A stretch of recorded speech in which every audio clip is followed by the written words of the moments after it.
अस्सलाम वालेकुम दोस्तों, मेरा नाम नदीम खिलजी है। दोस्तों आज का जो हमारा टॉपिक है बहुत ही ख़ास है, बहुत ही इंपॉर्टेंट है और यही वो टॉपिक है जो पूरे पाकिस्तान में एक पूरी सोशल मीडिया के ऊपर यही टॉपिक डिस्कस हो रहा है। वो टॉपिक ये है कि पाकिस्तान के अंदर सदारती निज़ाम आ रहा है, ये जो हमारा जो पार्लिमानी निज़ाम है ये ख़त्म होने जा रहा है। तो आज हमने इसी व्लॉग में ये देखना है कि आया कि इन दोनों निज़ामों में क्या फ़र्क है। दोस्तों मैंने आपको इस निज़ाम को, इस सिस्टम को, इन दोनों सिस्टम्स को मैंने इस अंदाज से आप दोस्तों को समझाना है ताकि आपको पता चल जाए, एक हमारा एक आम इंसान, एक ले मैन है, एक जो दुकानदार है, एक रेडी वाला है, उसको भी पता चल जाए कि इन दोनों निज़ामों में क्या फ़र्क है और इस सदारती निज़ाम की पाकिस्तान में क्या अहमियत है। आज हम यही जानने की सब कोशिश करेंगे। आज मैंने इस वीडियो के अंदर आप सब दोस्तों को 5 मैंने इसके बड़े फ़ायदे आप दोस्तों को बताने हैं। 5 फ़ायदे कि इस सदारती निज़ाम के 5 बड़े फ़ायदे कौन से हैं और एक नुकसान है, वो नुकसान कौन सा है। तो दोस्तों स्टार्ट करते हैं। सबसे पहले मैं आप दोनों को इनका जो बुनियादी फ़र्क है, जो इनके तरीक़ाकार में जो बुनियादी फ़र्क है वो मैंने आप दोस्तों को बताना है। वो फ़र्क है वोट के अंदर। याद रखें, अब तक जो हमने जो वोट दिया है, हम किसको वोट देते हैं? हमारे जो MNA हैं या MPAs हैं, हम उनको वोट डालते हैं और फिर वो आगे जाके हमारा वज़ीर-ए-आज़म जाके मुंतखब करते हैं, हमारे इस मुल्क का बादशाह सरबराह उसको मुंतखब करते हैं। लेकिन इसके अंदर ऐसा नहीं होता। इसके अंदर आप क्या करेंगे? आप अपनी पसंद का जो लीडर है, जो वज़ीर-ए-आज़म के लिए सदर जो है, मतलब उसका सदर सरबराह होगा, तो उस सदर को आप अपनी पसंद से खुद सेलेक्ट करेंगे, उसको खुद वोट देंगे। मतलब कोई इंसान चाहता है कि यार मैं फजलुर रहमान को वोट देना चाहता हूँ, मौलाना फजलुर रहमान को वोट देगा। कोई कहता है मैं इमरान खान को देना चाहता हूँ, वो तो खुद घर बैठे, किसी भी पाकिस्तान में कहीं भी बैठे, डायरेक्ट उसको वोट देगा। इसी तरह सारे सियासतदानों का यही हाल होगा, जिसको हर बंदा अपनी पसंद का उसके अंदर वोट डाल देगा, तो वोट डायरेक्ट उसके पास जाएगा और जिसके सबसे ज़्यादा वोट होंगे वो इस मुल्क का सदर बन जाएगा, मतलब इस मुल्क का सरबराह बन जाएगा और सारे के सारे इख्तियारात उसके पास आ जाएंगे। तो ये इनमें बेसिक और बुनियादी फ़र्क था। तो दोस्तों अब हम चलते हैं। मैंने जैसे आपको बताया कि स्टार्ट में कि आज मैंने इसके 5 फ़ायदे बताने हैं। तो याद रखें, सबसे बड़ा जो फ़ायदा है, सबसे बड़ा जो फ़ायदा अगर हम बात करते हैं, सबसे जो पहला फ़ायदा है वो ये है कि हम अपनी पसंद का जो लीडर है उसको सिलेक्ट करते हैं, उसको वोट डालते हैं। फॉर एग्ज़ाम्पल आपने पहले देखा होगा, अब एक इंसान चाहता है यार मैंने इमरान खान को वोट देना है या मैंने नवाज शरीफ को वोट डालना है, तो उसके साथ होता क्या है? अब वो देना तो चाहता है उनको वोट, लेकिन वो हमारा जो इलाके में जो वडेरा है, जो सरदार है, वो जो उठता है, हमने उसको मजबूरन वोट देना पड़ता है, चाहे वो किसी और पार्टी से हो, पीपल्स पार्टी से हो या किसी और जमात से हो, मजबूरन हमें उसको वोट देना पड़ता है। मतलब हम अपनी पसंद के लीडर को वोट नहीं दे सकते। तो इसमें पहला फ़ायदा सबसे पहले ये है कि हम अपनी पसंद के लीडर को, उसका चुनाव करते हैं, उसको सिलेक्ट करते हैं, उसको इलेक्ट करते हैं, अपनी मर्जी से उसको वोट डालते हैं। तो पहला सबसे बड़ा फ़ायदा ये है। अब दूसरा फ़ायदा क्या होगा?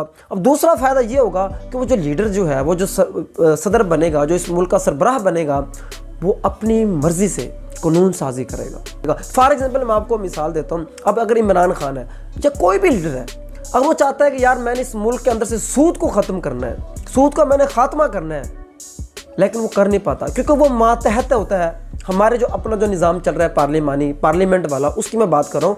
अगर वो ख़त्म करना चाहता है तो उसको क्या करना पड़ेगा? पहले पार्लियामेंट से जो है उसको मंजूर करवाना पड़ेगा और ऐसा पॉसिबल नहीं होना,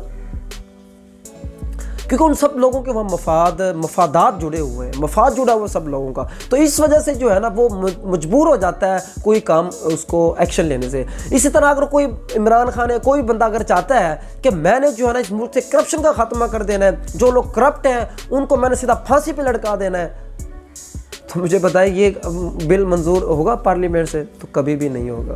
तो इससे आप अंदाज़ा लगा लें, मर्जी का कानून बनेगा। इसके 2 फ़ायदे हो गए। तीसरा ये है जो ब्लैकमेलिंग है।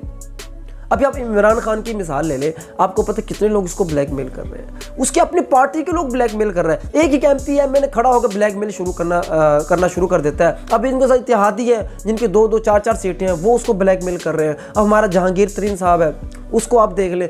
तो मतलब ये है, खान साहब चाहे जितना कुछ भी अच्छा काम करेगा या उन करप्ट लोगों के खिलाफ कोई एक्शन लेगा, वो उसको ब्लैकमेल करना शुरू कर देंगे। जी हमने तो आपको सिलेक्ट किया है, हमने आपको वोट दिए हैं, आप हमारी वजह से आप आए हैं, हम अब वापस चले जाएंगे, यूँ हो जाएगा, आपकी हुकूमत गिर जाएगी। तो ये सब क्या है? ये सब ब्लैकमेलेंगे।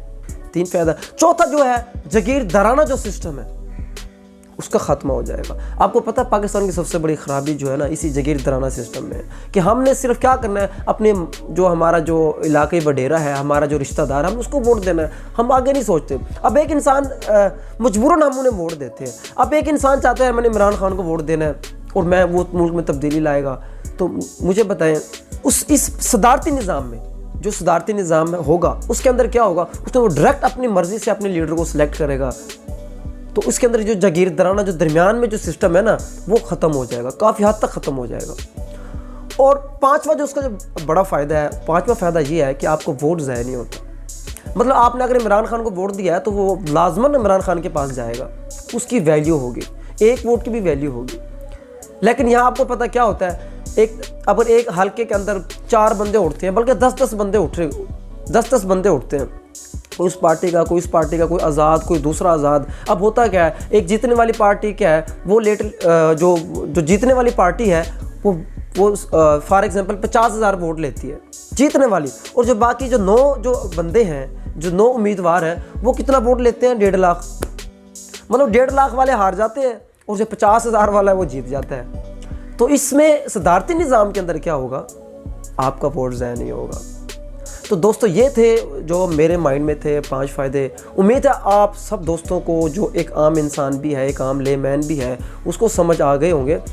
और लास्ट में जो मैंने नुकसान बताया है, नुकसान ये है कि हो सकता है कि आप किसी गलत इंसान को इलेक्ट कर देते हैं, किसी गलत इंसान को आप सेलेक्ट कर देते हैं, तो उसके बाद क्या होता है, हो सकता है क्योंकि सारा इख्तियार तो उसके पास है, वो जो चाहे कर सकता है, तो फिर क्या होगा, वो कोई ना कोई गलत जो है ना फिर इक़दाम उठाएगा, उसको हम रोक नहीं पाएंगे। ये इसका सबसे बड़ा नुकसान है। लेकिन इसके चांसेस बहुत कम है, क्योंकि जब एक इंसान, करोड़ों लोग जब एक इंसान को जो वोट देंगे, तो ऐसे तो नहीं देंगे ना कि आंखें उठा के मुंह बंद करके वोट दे देंगे, नहीं, वो देखभाल के, कुछ सोच समझ के वोट देंगे ना। तो इसके बहुत कम चांसेस हैं। तो दोस्तों ये था सारा सिनेरियो। अच्छा दोस्तों, एक आखिरी बात मैं रह गया हूँ दरमियान में, वो मैंने लास्ट में आप लोगों को बतानी थी कि इसका मैंने एक सबूत देना है, एक मैंने आपको दलील देनी है कि इस जो सदारती निज़ाम के जो है ना सबसे बड़ी जो सबूत क्या है, मतलब इस निज़ाम को जो है ना ये इतना फ़ायदेमंद है, इसका सबूत क्या है। तो वो सबूत ये है कि जैसे ही ये जब इस सदारती निज़ाम की बात की जाएगी, हमारे जो जितने भी MNA हैं, MPAs हैं, ये जितने भी पार्लिमानी जो लोग हैं, वो सब क्या हो जाएंगे, नाराज़ हो जाएंगे, वो उसके सामने आ जाएंगे, इसके खिलाफ खड़े हो जाएंगे। क्योंकि क्या होगा, उन्होंने, आपको पता है इन लोगों ने इस पूरे सिस्टम को जकड़ा हुआ है, उनको अपने जाल में फंसाया हुआ है, इस पूरे सिस्टम को उनके हाथ में है। तो उनकी थानेदारी ख़त्म हो जाएगी, उनकी दुकानदारी बंद हो जाएगी। तो इसी वजह से तो वो कभी नहीं चाहेंगे कि मुल्क के अंदर सदारती निज़ाम हो। तो ये बहुत बड़ा एक इनकलाब होगा अगर मुल्क के अंदर सदारती निज़ाम आ जाता है, लेकिन वो कभी नहीं चाहेंगे क्योंकि उन लोगों इसमें के अंदर मफादात जो है ना जुड़े हुए हैं। तो यही बात थी दोस्तों, आखिरी बात जो मैंने बतानी थी। और अगर आपको दोस्तों ये वीडियो अच्छी लगी है तो इसको लाइक करें, कमेंट करें, दोस्तों से शेयर करना मत भूलिए। और ये मेरे जो बेल आइकन है, जो घंटे का जो बटन है, उसको भी लाजमी जो है ना प्रेस कर दें, ताकि आपको मेरी हर जो बर वक्त मेरी वीडियो जो है आपको बर वक्त मिलती रहे। शुक्रिया, अल्लाह हाफ़िज़।